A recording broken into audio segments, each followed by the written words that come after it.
Hello students, आज mathematics में 11th की जो मैथमेटिक्स है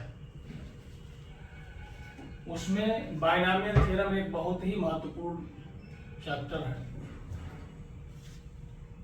वो कहने के लिए 11th में है, लेकिन अगर देखा जाए तो बहुत सारे एग्जामिनेशंस में इससे क्वेश्चन पूछे जाते हैं।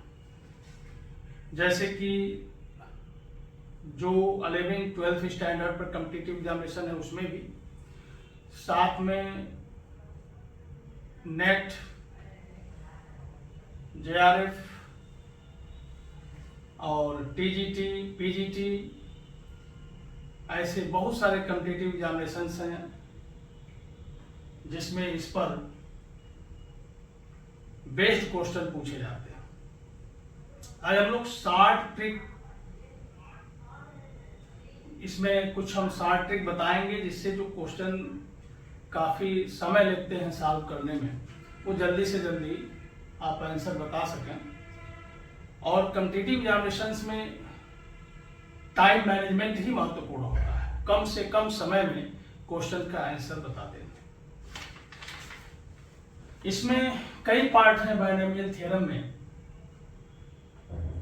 जनरल एक्सप्रेशन पर बेस्ड क्वेश्चन, जनरल टर्म पर बेस्ड क्वेश्चन हम लोग सॉल्व करेंगे। इसमें बाइनॉमियल थ्योरम आपका कुछ इस तरह से होता है, x plus a to the power n। इसका जो प्रसार होता है, अगर हम लिखना चाहें तो इस तरह से हो जाता है NCR x to the power n minus r a to the power r, और r इज इक्वल टू 0 से लेकर n तक चलता है। अब ये तो जो इसका थ्योरम है ये हो गया, लेकिन शॉर्ट ट्रिक क्या यूज करना है, कैसे यूज करना है। इसमें जो जनरल टर्म है उसको हम tr प्लस 1 से लिखते हैं, और ये होता है NCR x to the power n minus r a to the power r। लेकिन अब हम यहाँ इस तरह से कुछ यूज करने वाले हैं कि हमारे पास कोई एक्सप्रेशन हो कुछ इस तरह से, जैसे कि x to the power p मान लीजिए, and plus 1 upon x to the power q and whole to the power n। इसमें x टू द पावर k का गुणांक अगर हमें निकालना है तो यहां से हम r की वैल्यू फाइंड करते हैं, तो इसका फार्मूला बन जाता है np minus k upon p plus q। मतलब क्या हुआ कि यहां से हम r की वैल्यू निकालते हैं और बाकी का काम जैसा क्वेश्चन में कह रहा है उस तरह से कर जाते हैं। अगर कांस्टेंट टर्म की बात करते हैं तो कांस्टेंट टर्म में x नहीं होता, यानी उसका जो पावर होता है वो 0 होता है। जेईई में 2023 में पूछे गए बहुत सारे क्वेश्चंस हैं। उसमें जो पहला क्वेश्चन है वो क्या पूछ रहा था, if the constant term in the binomial expansion of root x minus root x minus small k upon x square and whole to the power 10 में 405 है, कांस्टेंट टर्म 405 है, तो आपको बताना है कि मॉड k की वैल्यू कितनी हो जाएगी। अब इस क्वेश्चन को हम लोग कैसे करेंगे, तो आप देखेंगे अगर हम इससे टैली कर लेते हैं तो p इज इक्वल टू 1/2 हो जाएगा और q इज इक्वल टू 2 हो जाएगा। फार्मूला अप्लाई करते हैं r इज इक्वल टू, तो np माइनस यहाँ k नहीं होगा क्योंकि k की वैल्यू 0 है, कांस्टेंट टर्म की बात हो रही है, p प्लस q। और अब देखेंगे आप n की वैल्यू 10 है, p की वैल्यू 1/2 है, अपॉन p की वैल्यू 1/2 प्लस q की वैल्यू 2 है। ऐसे देखेंगे आप, यहाँ 5 होगा, यहाँ पे 5/2 हो जाएगा। इस तरह से आंसर आ गया, r की वैल्यू आ गई 2। और हमें फाइंड क्या करना है, कह रहा है कि कांस्टेंट टर्म किसके इक्वल है, 405 के बराबर है। यानी यहाँ से कांस्टेंट टर्म हम निकालेंगे तो होगा NCR का मतलब यहाँ पे 10CR, r की वैल्यू 2 हो गई। अब देखो यहाँ पे x नहीं होगा उसमें क्योंकि कांस्टेंट टर्म है, यहाँ से भी x नहीं होगा, तो x to the power something, फिर इसके बाद ये आ जाएगा माइनस के आएगा और इस पे पावर x नहीं होगा, x को छोड़ दिया जाएगा, कांस्टेंट टर्म में x नहीं होगा। इस पर पावर होगा कितना 2, और ये वैल्यू कितनी आएगी, ये दिया हुआ है क्वेश्चन में 405। 10 C2 का मान आपको पता है कि हमने बताया भी है कई बार कि 10 C2 को क्या होता है, 10 का 2 खंड लिखेंगे और 2 गुणे 1 लिखेंगे, ठीक है भाई। माइनस के स्क्वायर हो गया आपका 405, और इस तरह से देखेंगे यहाँ पे आ जाएगा 45। 45 के स्क्वायर इक्वल टू 405, के स्क्वायर इक्वल टू 9 आ जाएगा, तो के इक्वल टू 3 आ जाएगा। प्लस माइनस आएगा, लेकिन मॉड के की वैल्यू पूछ रहा है तो आ जाएगा 3। अब इसमें देखेंगे तो ऑप्शन नंबर सी ये सही हो जाएगा, ठीक है। तो इस तरह से क्वेश्चंस आपको मिल रहा है। फिर अगला क्वेश्चन हम तुरंत बता दें आपको। अगला जो क्वेश्चन है क्वेश्चन नंबर 2, ये भी जेईई मेन 2023 में ही पूछा गया है, और इसमें क्या दिया हुआ है आप देखेंगे। If the coefficient of x to the power 7 in ax square and plus 1/2b x and whole to the power 11 and x to the power, यहाँ पर x to the power 7 का कोफिशिएंट की बात हो रही है, और एक दूसरा ax minus 1/3b and ax square and whole to the power 11, इसमें x to the power -7 की बात हो रही है। कह रहा है कि दोनों के कोफिशिएंट इक्वल हैं, तो फिर इसमें से सही क्या होगा, हम इक्वल करते हैं कोफिशिएंट। यहाँ पर सबसे पहले यहाँ पर हम r की वैल्यू निकालेंगे, तो np माइनस के, n क्या है 2, p कितना है 11 minus k, x to the power 7 निकालना, k के जगह पे 7/p प्लस q 2 धन 1, तो 22 में से 7 निकल गया, ठीक है भाई। 22 में से 7 निकल गया, 15/3 आ गया 5। और यहां से हम r की मान निकालते हैं, तो आप देखो 11 into 1 माइनस के का मान यहाँ -7 है तो +7 हो जाएगा, अपान ये फिर से 1 + 2 आ जाएगा, तो यहाँ पर 18 यानी 6 आ जाएगा, ठीक है। अब ये कह रहा है कि दोनों जो टर्म है आपस में जो दोनों कोफिशिएंट है इक्वल है, तो यहाँ का जो कोफिशिएंट बनेगा NCR 11C5 a to the power 11 - 5, this is 6 and 1/2b and whole to the power 5, and this is equal to, यहाँ पे हो जाएगा 11C6 and a to the power 5 11 - 6 is equal to 5 and 1/3b and whole to the power, यहाँ पे आ जाएगा सीधे सीधे 6, ये आपका हो गया 11C5 11C6।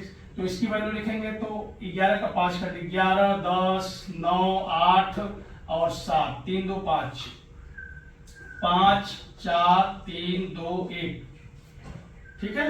1/2 पर 5 घात, 1/b पर 5 घात, और a पर यहाँ से आया 6 घात। अब ऐसे देख लिया जाए सीधे सीधे, a पे 6 घात, b पे 5 घात, यहाँ से a बच जाएगा, ठीक है भाई। और 1/b पे 5 घात है, 1/b पे 6 घात, यहाँ पे b बचेगा ही नहीं।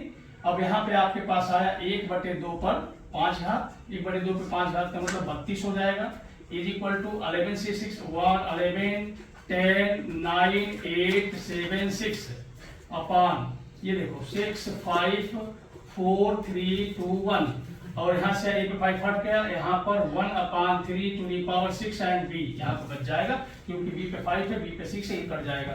अब आप देखेंगे 11 से लेके 7 तक कट गया, यहाँ पे कट गया, और ये 4 से लेके 1 तक यहाँ पे कट गया, ठीक है, 5 भी कट गया। अब यहाँ बचा क्या है आप देख लीजिए सीधे सीधे, ये 6 से 6 ऐसे कट गया, तो 3 पे 6 घात का मान, 3 पे 6 घात की वैल्यू अगर हम निकाले हैं तो 729 हो जाएगा, ठीक है। तो अब देखो सीधे सीधे ए और बी का यहाँ गुणा हो गया, ए बी, और ये हो जाएगा 729 AB इज इक्वल टू 32। तो 729 AB इज इक्वल टू 32, ये दिया है ऑप्शन नंबर डी। तो इस तरह से इस क्वेश्चन का ऑप्शन नंबर डी सही हो जाएगा। तो अब आप 11th में पढ़े नहीं होंगे, तो इस तरह के क्वेश्चन को सॉल्व करने का तरीका थोड़ा सा बड़ा बताया गया होगा, लेकिन अगर आप ऐसे करेंगे तो जल्दी से जल्दी क्वेश्चन आ जाएगा, तो कॉम्पिटिटिव एग्जामिनेशन के लिए ज्यादा बेहतर है। इसी तरह से क्वेश्चन नंबर 3 हम बता देते हैं आपको। तो क्वेश्चन नंबर 3 में क्या दिया हुआ है, ये जो क्वेश्चन नंबर 3 है आपका, वैसे मैं आपसे बार बार कहता रहा हूं, हमारे सारे वीडियो में बार बार कही गई है कि एनसीईआरटी ही, अगर एनसीईआरटी की बढ़िया से तैयारी कर लेते हैं तो मैक्सिमम आपके जेईई मेंस के क्वेश्चन सॉल्व हो जाएंगे।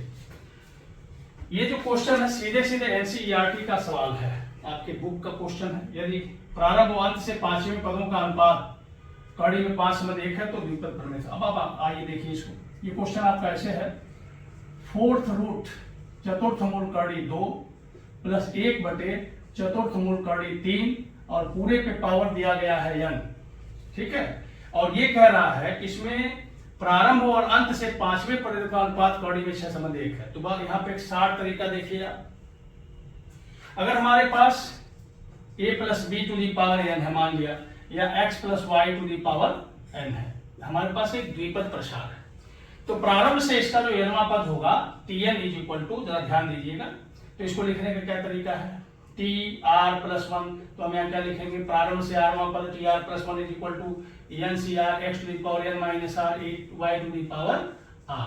अब अंत से निकालना जब होगा ना, तो कुछ नहीं करना भाई, tr प्लस 1 डैश हमने कर लिया, बस कुछ नहीं करना, x की जगह पे y, y की जगह पे x, यानी ncr ही रहेगा, y to the power x n minus r हो जाएगा और x to the power r हो जाएगा।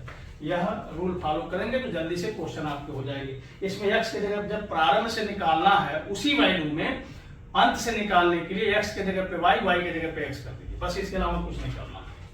तो इसमें देखो प्रारंभ से हमें n वें पद की बात ये कर रहा है, तो प्रारंभ से हम rवां पद निकाल लेते हैं। 5वें पद की बात कर रहा था, t5 is equal to t dash, t5 is equal to t dash 5, ऐसा कह रहा। तो t5 का मतलब क्या होगा, t4 plus 1 is equal to t dash 4 plus 1, समझ पाया।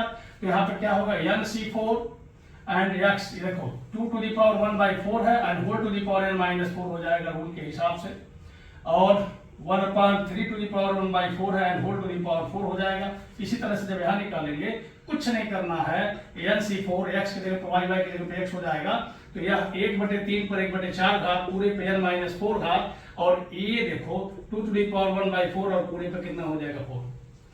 फाइनली आप देखेंगे nc4 से nc4 कैंसिल हो जाता है, ये बराबर नहीं है बल्कि अनुपात दिया हुआ, इतना संबंधित बराबर है कड़ी में 6 संबंधित 1, ठीक है। अब हम नीचे ऊपर कर लेते हैं, जरा देखो तो t टू दी पावर यहाँ सॉल्व करेंगे n माइनस 4/4 और ये हो जाएगा आपका अपान, ये देखो 3 टू दी पावर, ये देखो 1/4 खत्म हो गया, ठीक है।